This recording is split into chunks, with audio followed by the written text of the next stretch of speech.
Olá, gente bonita! Vamos falar um pouco sobre verbos e suas flexões. E fazer atividades, né? Porque a melhor forma de compreendermos é praticando, vendo no texto, com atividades, como funcionam as flexões dos verbos. Então, na gramática, discurso significa conversa. As pessoas do discurso são as que tomam parte em uma conversa. Para haver conversa, são necessárias 3 pessoas. Uma que fala ou escreve, uma que escuta ou lê, e uma que é o assunto, ou seja, que é de quem se fala ou de quem se escreve. E nós dividimos isso em primeira, segunda e terceira pessoa. Quem fala a primeira pessoa, quem escuta a segunda pessoa e de quem se fala a terceira pessoa. Para entender melhor, nós fizemos essa tabela, onde nós temos como primeira pessoa eu e nós, segunda pessoa tu, você e vós, e terceira pessoa ele ou eles, ou ela ou elas, né? Então vamos fazer umas atividades para que a gente compreenda isso. Nós temos aqui, dois enunciados, tá? Então vamos ler esses enunciados e fazer as atividades. Então soldados russos criaram o jogo na Primeira Guerra Mundial. Na versão original, 2 adversários desenhavam em folhas de papel navios posicionados em um mar imaginário quadriculado. Então, que ações são realizadas nas frases 1 e 2 e quem as realiza? Na frase 1, a ação que nós realizamos é criar. Soldados russos criaram o jogo na Primeira Guerra Mundial. E quando eu tenho o verbo criar aqui, eu pergunto para ele quem criou. Quem criou? Soldados russos, que foram os realizadores dessa ação.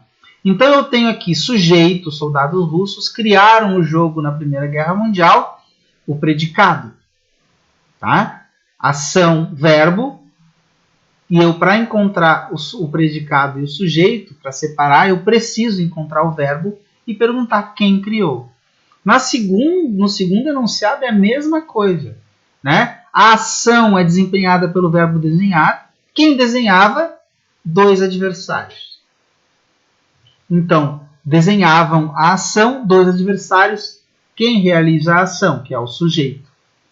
Tá? Bem tranquilo. Analisando os 2 enunciados ainda, nós temos as frases 1 e 2 falam de ações relacionadas ao passado, presente ou futuro. Elas estão se referindo ao passado. Tanto o verbo criaram quanto desenhavam estão no pretérito. Tá? Os 2 estão no pretérito. Na versão original, 2 adversários desenhavam em folhas de papel navios posicionados em um mar imaginário quadriculado. Nós precisamos reescrever a frase 2 para transmitir as ideias de tempo presente e tempo futuro. Então, olha só, eu vou fazer assim, no presente. Na versão original, 2 adversários desenham em folhas de papel navios posicionados em um mar imaginário. No futuro, na versão original, 2 adversários desenharão em folhas de papel. Por que está escrito aqui desenharam e desenharão? Porque a gente, na pronuncia parecido, desenharão. Mas desenharam é passado, desenharão é futuro. Então, existe diferença entre escrever com A, O, tio e com A, N. Tá? Na reescrita, os verbos permaneceram inalterados ou sofreram alterações devido à mudança de tempo. Vamos olhar? Se eu tenho assim, se eu tive que escrever desenharão, vamos ver aqui. Desenham e desenharão, houve uma mudança. Houve a mudança, tá? Na flexão. Houve mudança no tempo, tá? E como é que funciona essa mudança? O verbo, como eu estou falando de verbos que são de ordem regular, eles mantêm o mesmo radical, eu vou sempre manter, ó, desenhou, desenhava, desenhei. Assim como amar, ó, amou, amava, amei. Eu vou manter as desinências que indicam o tempo verbal e mantenho os radicais, porque eu estou trabalhando com verbos onde o radical ele não muda, tá? Quando eu vou analisar a mudança de tempo, eu preciso mudar a desinência do verbo. Na letra E, na frase e a forma verbal desenhavam expressa o quê? É uma ação realizada uma única vez no passado ou uma ação frequentemente realizada no passado? É uma ação frequentemente realizada no passado. Tá? Na versão original, 2 adversários desenhavam em folhas de papel navios posicionados em um mar imaginário quadricular. Como ficaria a frase 2 se fosse dita por um dos jogadores? Quando eu digo um dos jogadores, eu estou colocando essa situação em uma pessoa determinada. Vamos ver isso aqui? Na versão original, eles desenhavam, ou ele desenhava, né? Eles desenhavam, ou ele desenhava, em folhas de papel. Olha só, eu preciso dizer que um dos jogadores vai dizer essa frase. Tá? Então eu vou dizer, na versão original, nós desenhávamos em folhas de papel. Tá? Essa é a resposta correta. Porque eu preciso colocar aqui a primeira pessoa. Porque nessa situação, na versão original, 2 adversários, na versão original, eles, eu estou falando de alguém, então eu estou usando a terceira pessoa. Agora, se eu vou usar um dos jogadores falando, eu preciso usar a primeira pessoa. Então, nós desenhávamos em folhas de papel. Releia este trecho do texto 2. Cada jogador atira 3 tiros sobre a esquadra adversária, referindo as respectivas coordenadas dos tiros, linha e coluna. O adversário deve referir. Vamos ver aqui, se houvesse mais de um jogador e mais de um adversário, como ficariam as formas verbais atira e deve referir? Ficaria, os jogadores atiram 3 tiros e os adversários devem referir. Então eu preciso colocar no plural, ok? De acordo com o item anterior, os verbos permaneceram inalterados ou sofreram alterações? E por quê? De acordo com isso tudo aqui, ó, de acordo com o item anterior, os verbos permaneceram inalterados ou sofreram alterações? Sofreram alterações. Porque se eu mudei a pessoa, eu saí aqui, ó, se houvesse mais de um jogador, aqui eu estou colocando uma pessoa, ele atira, ele deve. Eu vou colocar eles atiram, eles devem. Então existe uma alteração de número, tá? Que é o plural, foi para o plural. Nessa questão, a que pessoa do discurso o sujeito cada jogador corresponde e o sujeito, se o sujeito fosse os jogadores? Cada jogador se refere à terceira pessoa do singular ele. Os jogadores se refere à terceira pessoa do plural eles. Tá? Então a diferença entre os sujeitos, cada jogador e os jogadores, é de número. Porque a pessoa é a mesma, é a terceira pessoa do singular, no caso de cada jogador, e do plural, no caso de os jogadores. Veja abaixo o verbo jogar flexionado no pretérito, ou seja, no passado. Então, joguei muito, batalha naval, jogaste muito, batalha naval, jogou muito, batalha naval, jogamos, jogastes e jogaram. Nessas frases, o sujeito não está explícito. Isso prejudica o entendimento? É possível saber quem realizou a ação jogar? Explique a resposta. não facilita, não dificulta nem um pouco o entendimento. Nós temos aqui sujeito oculto, tá? No caso aqui, jogaram, terceira pessoa do plural, sujeito indeterminado. A única diferença é quando eu não determino o sujeito, eu não sei exatamente quem praticou a ação verbal. Mas em todos os outros, eu, tu, ele, nós e vós, nós sabemos quem é a pessoa, quem é o sujeito. Ele está oculto. Mas isso não interfere na ação, isso não interfere na interpretação. Nessa situação, considerando esse quadro, na norma padrão da língua portuguesa é necessário indicar sempre o sujeito correspondente a cada forma verbal? Não é necessário. Você pode, inclusive, usar o sujeito oculto ou indeterminado. O indeterminado quando você não quer indeterminar ou não pode determinar o sujeito, né? O fofoqueiro faz isso. A pessoa que não quer falar sobre toda a informação faz isso, usa o sujeito indeterminado. Ou para dar mais coesão ao texto, para não ficar repetindo o sujeito. Eu estou falando de um determinado autor e eu não vou ficar usando o nome dele sempre. Eu posso dizer o escritor, posso dizer o autor e posso usar o sujeito oculto. Tá? São formas de utilizar, de melhor escrever, né, um texto qualquer. Aqui em muitas regiões do Brasil, né, não se usa o pronome tu na língua escrita nem na língua oral. O pronome vós, por sua vez, é empregado em situações extremamente formais.